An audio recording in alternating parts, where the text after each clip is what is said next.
Maski hindi seryosohin yung message natin, unang-una some people rather, don't take seriously yung message ng salvation. For them, dahil siguro maganda naman ang kanilang buhay dito sa mundo, mayaman sila.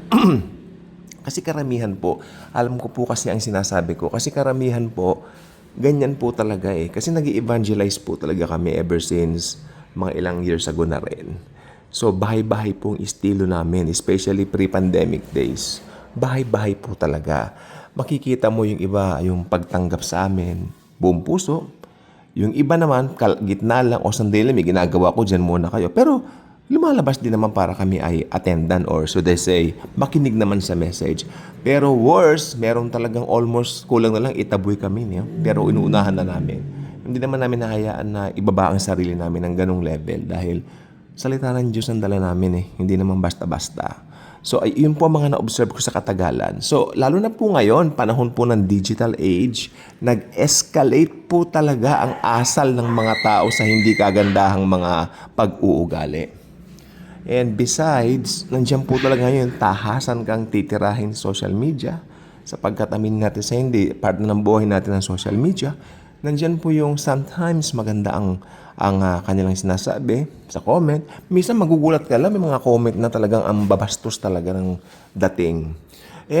Pero kung ikaw ay mananampalataya, hindi mo napapansinin yun eh. Let it go. Ano ngayon? Kawalan po nila yan eh. Okay. Ngayon, related po dyan yung mga maiiwan sa rapture kasi yung dala naming message kapag ka nagbabahay-bahay kami or kapag ka dito sa YouTube kami ay nag-share ng good news of grace ni Jesus, yun po magiging sukatan o basihan kung mapapasama kayo sa rapture o hindi. Diba? Hindi po pwede maging basihan o sukatan yung kagandahang asal nyo, yung mga gawa nyo, o lalo na yung religion nyo. Hindi po never, nunca na magiging basihan nyo ng Diyos. Kanina po natawa po ako or nalungkot kasi meron po nakalagay sa Facebook, hindi raw po totoo yung pinatawad na lahat ng kasalanan mo. Yung all sins are forgiven, hindi raw totoo yun, sabi niya. Nakakaawa naman itong mga taong ito.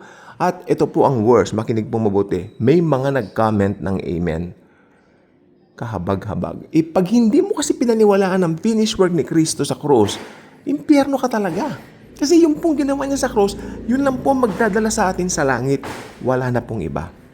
O ngayon, may mga palabas po sa YouTube, makikita ninyo, kasi raw tamad mag-Bible study, tamad magsimba, maiiwan daw sa rapture. Wrong! Hindi po yan ang basihan ng Diyos para maiwan ka sa rapture. Isa lang ang basihan ng Diyos para maiwan ka sa rapture. Yung tanggihan mo ang mensahe ng biyaya tungkol sa kanyang anak na si Jesus. Yung tanggihan mo ang kanyang bugtong na anak bilang nag-iisang tanging sakripisyo na inihandog sa mundo para mailigtas ang mga tao. Sa makatuwid, yung mga tumatanggi sa Gospel of Grace, maiiwan pong talaga. Yung mga nananangan sa kanilang sariling relihiyon, mga nananangan sa kanilang sariling gawa para maligtas sila, akala nila mapapasama sila sa rapture dahil sa mabubuting gawang ginagawa nila, then they're wrong. They are deadly wrong because maiiwan po sila.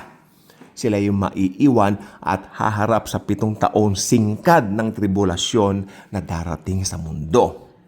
Ito po yung 7 taong kapighatiang hindi pa kailanman nararanasan ng buong mundo.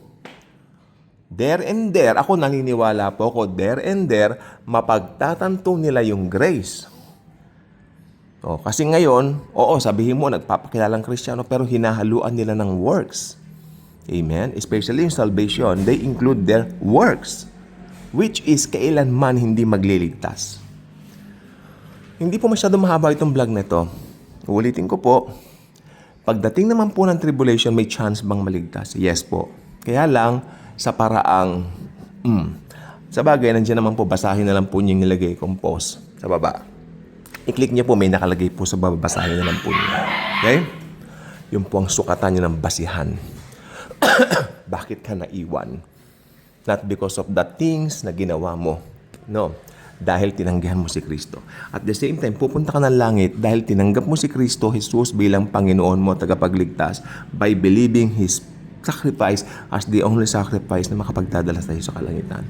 Ka-good vibes ka na ba? If not yet, maging ka-good vibes na by clicking that button and maging ka-good vibes ka na. And share Jesus His loving grace. Amen.